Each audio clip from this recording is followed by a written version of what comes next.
Assalamualaikum warahmatullahi wabarakatuh. Selamat pagi, siang, sore, maupun malam kepada Pak Indra dan kawan-kawan.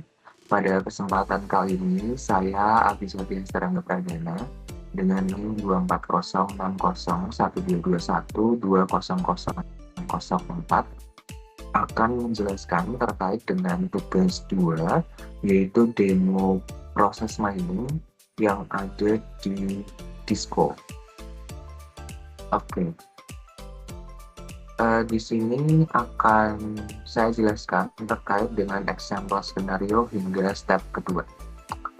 Apa sih skenario yang digunakan? Itu skenario terkait diri kita, membayangkan diri kita sebagai manajer purchasing process dengan proses sebagai berikut. Purchasing process yang ada itu dimulai dari requester menuju requester manager, lalu purchasing agent, supplier, dan terakhir financial manager. Hal ini dilakukan di ERP sistem seperti SAP. Lalu ada 3 permasalahan dalam proses ini. Yang pertama adalah inefficient operation, di mana nantinya kita akan mencari cara agar proses ini dapat lebih efisien. Yang kedua adalah compliance, di mana kita nantinya diminta untuk mendemonstrasikan proses sesuai dengan guidelines yang ada.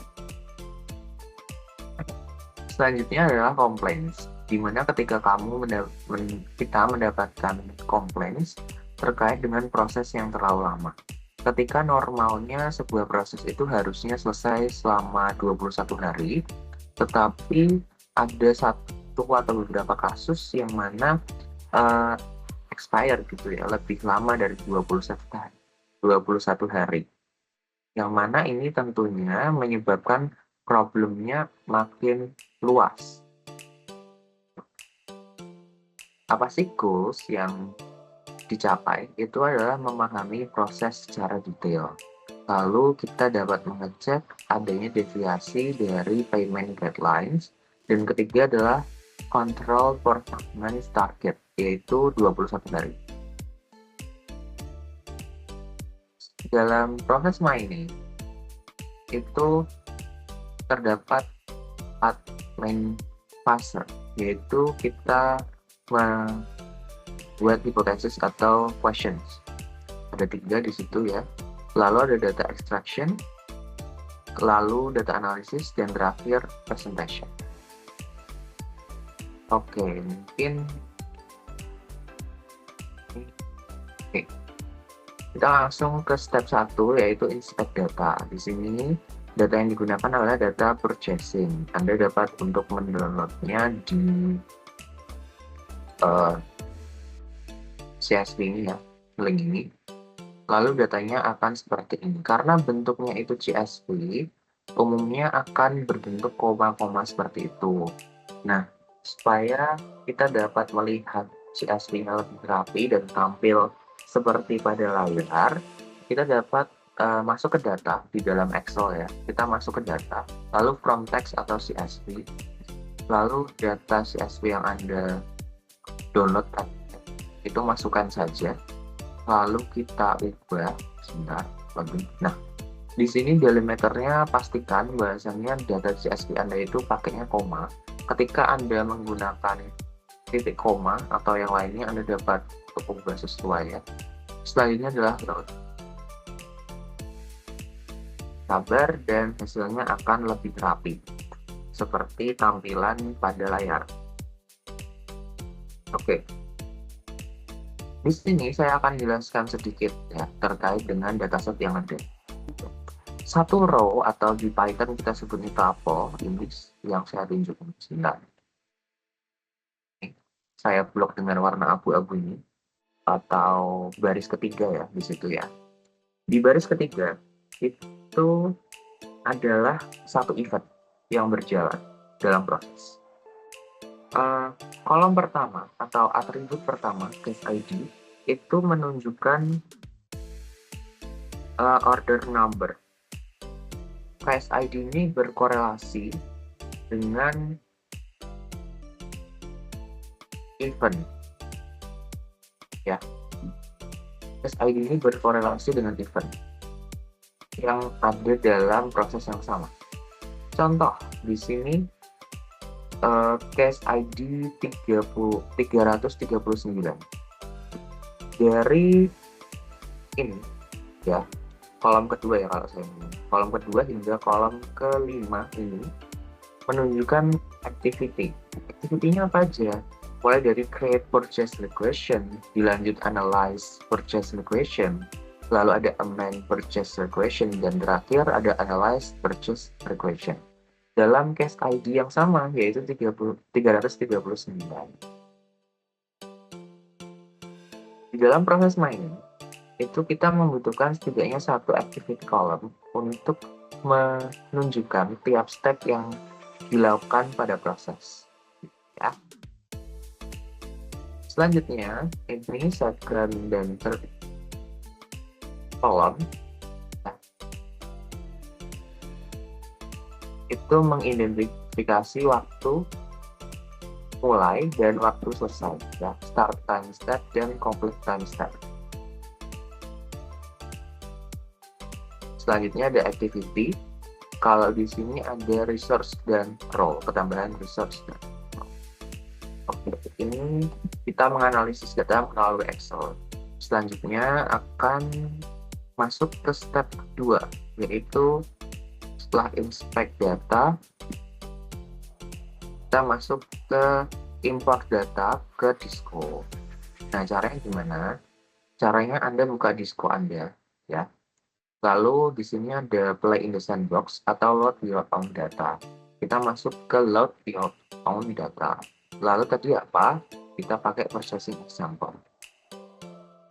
Oke, di sini sudah langsung muncul ya, ada tadi kolom penandanya case ID, start time step, waktu mulai, complete time step, waktu selesai, activity terkait dengan case ID, terkait dengan proses, ada resource dan role.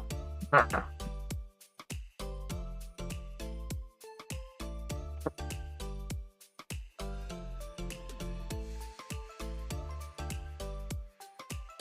di sini itu ada ini ya, penanda case ID itu. Sesuai dengan hands-on yang diberikan, ini harus merujuk pada sini. So, mungkin itu terkait dengan step 1 dan step 2, yaitu terkait dengan analisis data mentah di Excel, dan kedua adalah untuk mengimport data ke Disco. Secara kesimpulan, untuk Excel Anda download dulu datasetnya, bentuknya bisa CSV atau Excel itu sendiri. Kalau Excel ya tidak perlu untuk diubah. Kalau CSV Anda dapat seperti tadi, ekstrak data from CSV agar terlihat lebih rapi. Selanjutnya untuk import data ke Disco, Anda bisa klik open, lalu pilih file yang Anda ingin buka. Selanjutnya akan dijelaskan oleh teman saya. Mungkin sekian yang dapat saya sampaikan. Lebih mohon maaf. Terima kasih.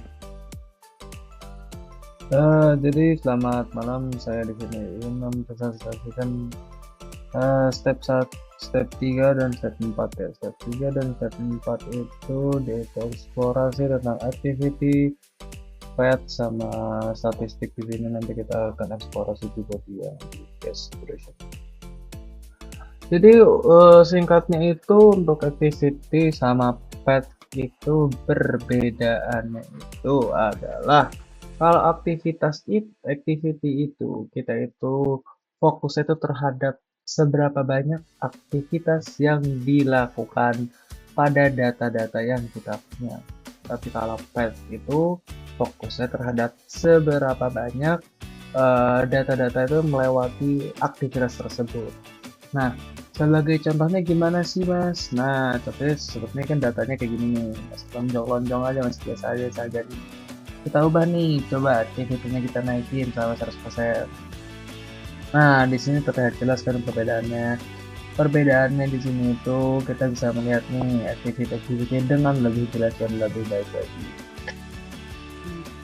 Yang tadi aktiviti polos-polos aja kita bisa melihat aktiviti baru di sini. Kayak ada main forecast nih, yang satu nih aktiviti yang kayak cuman satu doang. Oh iya, lupa mengasih tahu kalau untuk activity itu semakin biru warnanya, maka semakin gelap, semakin banyak activity tersebut dilakukan. Jadi activity cuma satu yang cuma bernilai 3, nilai 4 kelihatan. Kalau tadi kan nggak ada ya. Nah, kalau misalnya petnya kita naikin, kalau pet di sini kita naikin, nah di sini pet baru itu bermunculan. Nah, pet baru bermunculan itu gimana maksudnya? Jadi kan kalau waktu petnya dimatiin itu di sini waktu send invoice nggak nyambung ke authorized supplier, terus yang release supply nggak nyambung langsung sih. Nah, tapi kalau pet itu kayak ada apa namanya? Kayak ada bisa nyambung langsung. Jadi di sini kita bisa jelasin bahwa kalau ternyata send invoice sama authorized supply ini dia itu ternyata saling menyambung gitu, masih ada hubungannya. Jadi kita tuh bisa tahu, kita tuh bisa mengidentifikasi dengan baik. Jadi kalau gunanya activities itu kita bisa mengidentifikasi bahwa si activity itu berat apa enggak dengan activity ini. Kalau pet itu kita bisa mengidentifikasi apakah misalnya ini dengan ini ada hubungannya apa enggak, ini dengan ini ada hubungan apa enggak. Nah, itu gunanya pet. Nah, lalu lanjut kita ke step 4. Step 4 itu kita masuk ke case duration. Case duration itu apa sih? Case duration itu kayak kita itu kayak mengidentifikasi pula case-case yang ada. Jadi kan di sini misalnya ada apa namanya? Ada banyak nih, ada banyak. Nah, setiap candle yang ada itu menandakan case tertentu. Jadi ada apa? Misalnya ada candle ini, ternyata ada sesuatu. Ada candle sini, ternyata ada sesuatu. Candle sini, ternyata ada sesuatu. Ada candle sini, ada tuh. Nah, seperti itu penjelasan dari saya. Semoga bermanfaat. Silakan Mas Ardi. Terima kasih. Assalamualaikum warahmatullahi wabarakatuh. Perkenalkan, nama saya Ardi Hasan Rona Ahmad dengan NIM 2406012230053 dari kelompok 2 penambangan data. Di sini saya akan menjelaskan step nomor 5 dan nomor 6 dari tutorial Fluxicon, yaitu price mining dengan dataset purchasing example. Oke, di sini step 5 yaitu inspect case, sedangkan step 6 adalah filter on performance. Mulai dari step 5 terlebih dahulu. Di tutorial ini step 5 berfokus pada mengamati tiap instance pada proses purchasing. Kita masuk ke aplikasi Disco-nya, lalu dari sini kita pilih tab case, pastikan datasetnya masih sama yaitu purchasing example.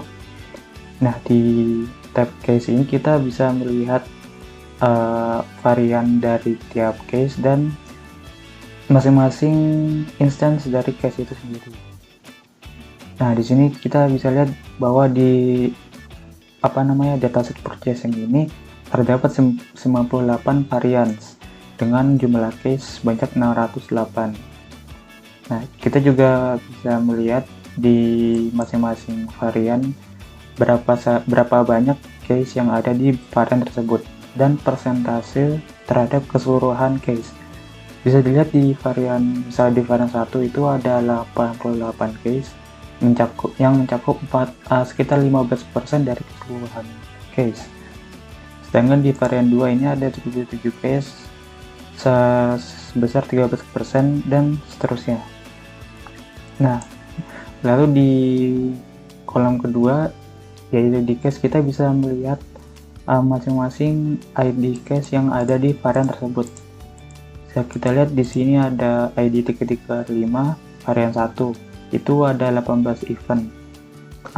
Seharusnya dalam satu varian sama, jumlah event dan urutannya itu juga sama. Nah, di sebelah kanan sini kita bisa lihat ada tabel distribusi dari tiap case dan jumlah frekuensinya. Lalu di sini ada switch antara view grafik dan view table. Jika kita milih grafik ini, kita akan melihat alur dari purchasing-nya berikut dengan detail-detailnya. Nah, lalu jika kita ingin tampilan lebih ringkas, kita bisa pilih view table di sini. Nah, ini cukup lebih ringkas, berbentuk tabel kolom pertama ini ada activity, terus ada sumber daya yang bertanggung jawab, lalu ada tanggal, waktu, dan durasinya. Lalu di sini adalah detail dari case tersebut. Nah, bisa kita lihat secara keseluruhan ini variannya cukup beragam. Untuk varian 1 itu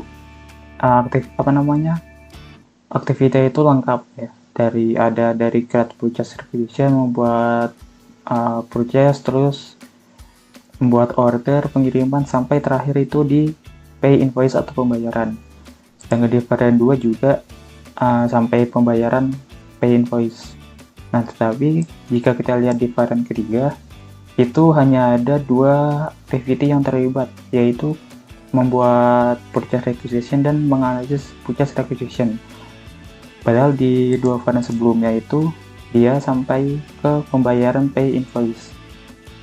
Nah, sehingga ini bisa menjadi anomali atau tanda tanya. Mengapa sebanyak 10% dari case ini, jumlah yang cukup besar, hanya mencakup dari 2 aktivitas saja. Nah, kita bisa lihat di sini cuma ada 2 aktivitas yang ada di event tersebut. Lalu kita bisa lihat juga di press map, di tab map ini. Nah, dari create purchase requisition lalu ke analysis purchase requisition, kita bisa lihat di garis-garis putus-putus ini. Dari analysis purchase requisition itu langsung ke akhir. Nah, ini yang merupakan varian ketiga yang menjadi tanda tanya. Mengapa hanya ada 2 aktivitas? Nah, sehingga ini menjawab salah satu pertanyaan kita, yaitu bagaimana proses purchasing itu kenyataannya terjadi. Nah, kita sudah melihat dari 4 step sebelumnya itu bahwa mapping dari purchasing proses sudah diketahui. Lalu ternyata banyak varian case yang berhenti di 2 aktivitas awal, sehingga kita perlu memperbaiki dan memperbarui guideline dari purchasing proses. Nah, selanjutnya kita ke pertanyaan berikutnya, yaitu apakah target kinerja sudah tercapai, yaitu 21 hari. Nah, kita amati ke step berikutnya, yaitu filter on performance. Oke, dari filter on performance ini kita kembali ke Disco. Lalu di sini ada menu filter, kita klik. Nah, ini kita bisa menerapkan filter pada dataset untuk membuat dataset itu hanya memenuhi filter yang kita setting. Di sebelah kiri kita klik add filter untuk menambahkan filter. Kita pilih yang performance. Nah, di sini dari performance kita bisa mengfilter case dari purchasing example berdasarkan apa yang kita inginkan. Di sini kita pilih yang durasi case ya saja. Lalu kita geser slider yang kiri ke 21 hari. Atau bisa juga dengan mengklik yang ini, kita setting durasi minimumnya itu 21 hari. Tujuannya yaitu kita ingin melihat case mana saja yang durasinya itu lebih dari target, yaitu 21 hari. Nah, kita bisa lihat summary di sini bahwa ada 15% dari total case yang ada itu berjalan lebih lama dari 21 hari. Lalu kita copy and filter. Di sini kita akan membuat dataset baru yang telah difilter sesuai durasi lebih dari 21 hari. Misalnya kita namakan SLA analysis. Oke, kita create. Nah, di sini kita sudah membuat dataset filter baru bernama SLA analysis yang terdiri dari case yang durasinya itu lebih lama dari 21 hari. Nah, gitu. Kita bisa lihat di sini uh, dia durasinya itu lama-lama. Ada yang 95 hari, ada 85 hari, 76, 80 dan sebagainya. Nah, ini sudah terlihat bahwa dataset yang sudah dicari ini adalah yang lebih dari 21 hari. Baik, mungkin sekian dari step 5 dan 6 penyampaian dari saya. Kurang lebih mohon maaf. Wassalamualaikum warahmatullahi wabarakatuh. Oke, Assalamualaikum warahmatullahi wabarakatuh. Saya Arifin Nur Muhammad Haris dengan NIM 2406012130059. Terima kasih Ardi, di sini saya akan melanjutkan.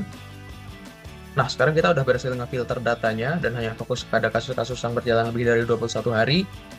Atau seperti yang bisa kita lihat, kita sedang menganalisis 15% dari total kasus yang ada. Atau lebih tepatnya 92 kasus yang paling bermasalah. Nah, di sini kita masuk ke step 7 atau visualize bottleneck, yang tujuannya itu untuk mencari di mana sebenarnya kita kehilangan banyak waktu.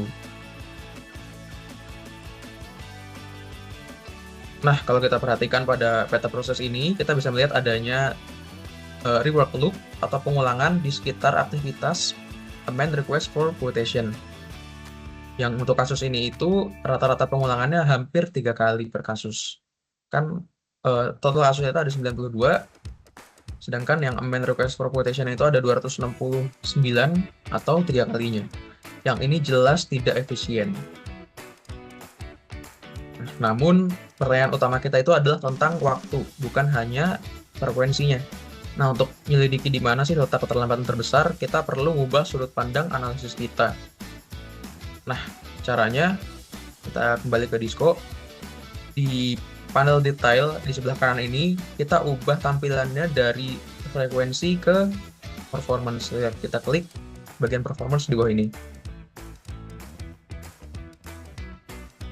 Nah, setelah beralih ke mode performance, peta proses langsung berubah ke warna yang oranye atau krem ini, di mana keterangan di kotak activity-nya itu jadi waktu eksekusi, dan panahnya ini jadi waktu tunggunya, atau berapa lama waktu ke langkah berikutnya.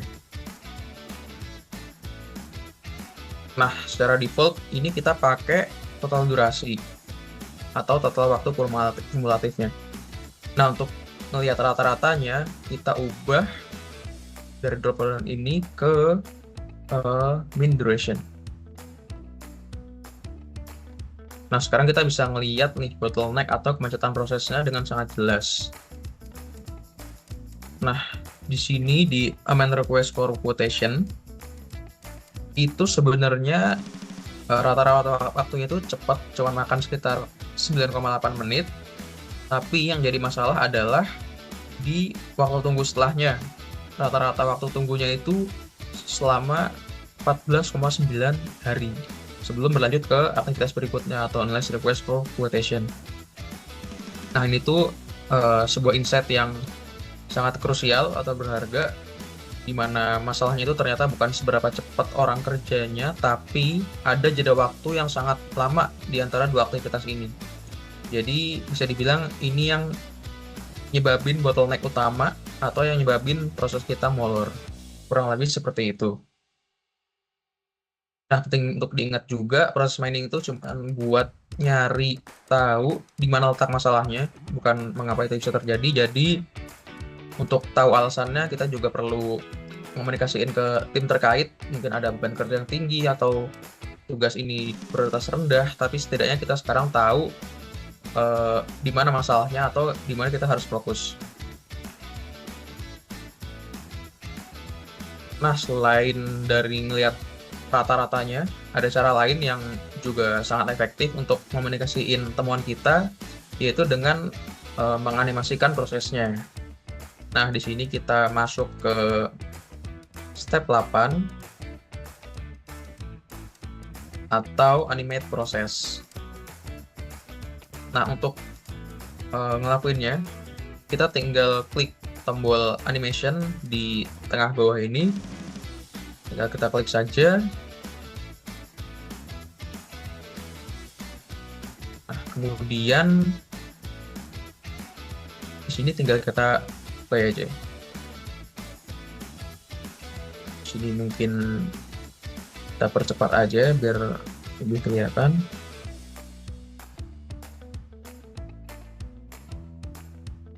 Nah, di mode animasi ini tuh setiap titik kuning yang bergerak itu ngerepresentasiin satu kasus atau satu pesanan pembelian yang sedang berjalan melalui proses dengan kecepatan relatif sesuai dengan timestamp aslinya. Nah, di sini mungkin kita geser ke yang sudah cukup banyak aja titiknya. Nah, sekarang bisa kita lihat banyak sekali titik yang nyangkut atau numpuk di antara main request for quotation dan analyze request for quotation, dimana kita bisa lihat bahwa ada masalah atau bottleneck di sini yang bisa kita pantau juga secara real time, kurang lebih seperti itu. Nah, animation ini tuh sangat berguna dan membantu untuk orang yang nggak terbiasa untuk membaca data dari peta proses. Jadi mereka bisa memahami di mana letak masalahnya, dan kita juga bisa nyampain bottleneck-nya itu terjadi di mana pada semua orang. Oke, mungkin itu saja yang dapat saya sampaikan untuk step 7 dan 8 ini. Selanjutnya akan dilanjutkan oleh rekan saya, Bisma. Sekian, terima kasih. Assalamualaikum warahmatullahi wabarakatuh. Perkenalkan, nama saya Bisma Mira Dewi Caksono dengan NIM 24060 1221 40120. Ingin menjelaskan terkait tugas 2 dari penambangan data, yaitu mensimulasikan proses data mining menggunakan aplikasi Disco. Oke. Di sini saya kebagian step 9 dan 10 dari tutorial menggunakan Fluxicon, yaitu tutorial dari Disco-nya sendiri, yaitu step 9-nya yaitu compliance check, lalu step 10-nya yaitu organizational view. Oke, kita menuju step 9 terlebih dahulu. Untuk step 9-nya yaitu awalnya kita menggunakan compliance, gunakan kembali ke data awal, data semula. Kita menggunakan ini ya, purchasing example. Oke. Nah, pada purchasing sample ini kita ingin mencari nih pada aktivitas release supplier invoice, ya, di mana ditemukan bahwa terdapat 10 kasus yang melompati langkah antara send invoice, ya, ini ya, langsung ke authorize supply invoice payment. Oke, untuk lebih jelasnya saya melihatkan di aplikasi Disco-nya. Oke, pada ini ya, yang seharusnya send invoice ini bertahap ya, menggunakan lalu pada itu release dulu, lalu pada release ini ke settle dispute, dari settle dispute ini ke authorize. Nah, tiba-tiba ada nih 10 kasus ya, 10 kasus ini tiba-tiba loncat dari send invoice langsung ke authorize. Nah, di sini pada ini kita ingin memfilter nih pada 10 kasus ini dari 108 case ya. Caranya yaitu kita pencet path-nya, ini, lalu kita pencet filter isbat. Oke, sesuai ini ya. Nah, lalu pada ini kita pencet copy and filter pada pojok kanan, lalu menulis ya, nih kita sesuaikan dengan tutorial skip invoice release ya. Ini copy and filter, skip,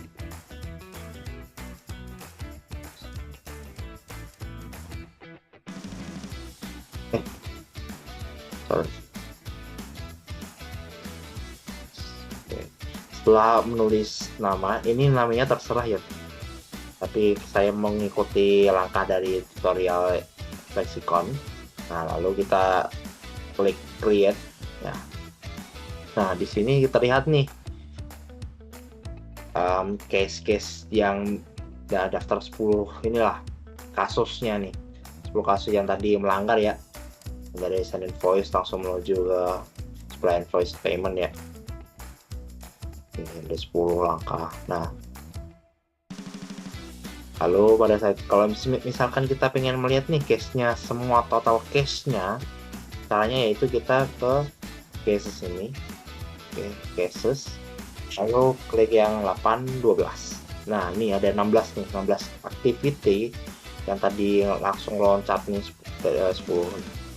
Nah, itu ada create, purchase, get request, analyze, sampai ke pay invoice. Nah, dari sini kita investigasi dengan bertanya ke pihak terkait kenapa langkah rilis supply invoice bisa dilewati. Nah, kadang bisa jadi karena kesalahan sistem ya, atau ketidaktahuan user, atau emang proses kemungkinan itu terjadi. Oke, lanjut untuk itu step 10 yaitu organizational view. Nah, yang pertama-tama kita untuk organizational view yaitu kita kembali ke tampilan project view ya, ini. Lalu kita klik reload ya, langkah kedua ini reload aja. Nah, di sini start time-nya ini kita accept usage-nya, text time-nya tetap kita iniin use pattern ya sesuai yang ya ini ya. Lalu pada kolom activity ini berubah jadi other.